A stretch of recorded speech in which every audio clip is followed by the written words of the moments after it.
लोहारू हलके के बहल में विधानसभा के नेता प्रतिपक्ष अभय सिंह चौटाला ने कहा कि प्रदेश भाजपा सरकार ने अपने शासन में बेटी बचाने का नारा दिया था, लेकिन अब जब बेटी के इज्जत से खिलवाड़ हुई है तो सरकार बेटी को बचाने को लगी है।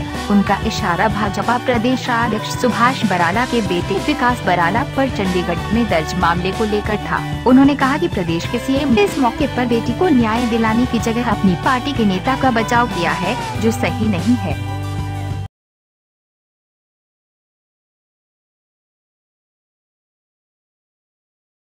प्रदेश का मुख्यमंत्री रोज ये कहता है कि हम इस नारे को साकार करेंगे, कहीं ना कहीं अपनी पीठ थपथपाने का काम करते हैं। अब बेटी को नहीं बचाने का प्रयास करें, अब तो बेटे को कैसे बचाया जाए इस बात का प्रयास हो रहा है। लगातार मुख्यमंत्री सुभाष बराला को बचाने के प्रयास में है, उसके बेटे को बचाने के प्रयास में है। जो इस किस्म की घिनौनी हरकत करे, प्रदेश के मुख्यमंत्री की एक जिम्मेवारी होती है कि कोई भी व्यक्ति समाज को कलंकित करे, उसके खिलाफ सख्त कदम उठाए, सख्त कार्रवाई करे। ये तो सख्त कार्रवाई करने की बजाय आज जो लोग इस किस्म की घिनौनी हरकतें करते हैं उनको संरक्षण देने का काम करते हैं। आने वाले समय में मान के चलो फिर ऐसे लोगों का मनोबल बढ़ेगा।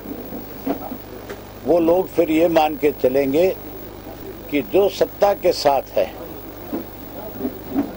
वो चाहे कितना ही बड़ा अपराध करे, फिर उसका पुलिस कुछ नहीं बिगाड़ सकती। जिस चंडीगढ़ की पुलिस ने उनके खिलाफ इस बात को लेकर के मुकदमा दर्ज किया था कि उन्होंने उस लड़की को किडनैप करने का प्रयास किया, उसी पुलिस ने दबाव में आकर के उन धाराओं को हटाने का काम किया।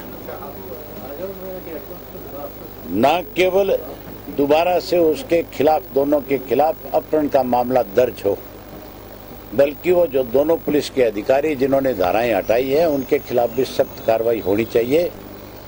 इसके लिए हमारे केंद्रीय गृह मंत्री को दखल करना चाहिए, राजनाथ सिंह जी को इस पे तुरंत एक्शन लेना चाहिए, क्योंकि यूटी प्रशासन जो है वो गृह मंत्रालय के अधीन है। हम गृह मंत्री से इस इशू पे मिलेंगे, हम उनसे जाकर के कहेंगे कि हम आपसे उम्मीद करते हैं कि आप कम से कम उस बच्ची को न्याय दिलाने का काम करो। बीजेपी का अध्यक्ष क्या कहता है उससे कहो कि किसी पे भी आरोप लगाने से पहले एक बारी अपने गिरेबान में झांक करके देखे कि आपके ऊपर गुजरात के गृह मंत्री रहते हुए किस किस्म के आरोप रहे हैं। ये तो सत्ता में आगे, अदरवाइज जेल की सलाखों के पीछे होते। जहां बात करते हैं आंतरिक लोकतंत्र की, क्या लोकतंत्र की परिभाषा जो कल चंडीगढ़ में हुआ इसी को कहते हैं? क्या यही लोकतंत्र है? अगर ये लोकतंत्र है भाजपा के लिए तो फिर इस देश के अंदर कोई भी व्यक्ति सुरक्षित नहीं बचेगा। बहरहाल जो घटना चंडीगढ़ में हुई है ये कोई पहली घटना नहीं है। ऐसी घटनाएं हमारे प्रदेश में आए दिन होती रहती है, लेकिन एक प्रदेश अध्यक्ष के बेटे द्वारा इस प्रकार की हरकत करने के मामले को इतना सियासी रूप दिया जा रहा है। भाजपा को अन्य पार्टियां इस मुद्दे को लेकर घेरने को लगी हुई है।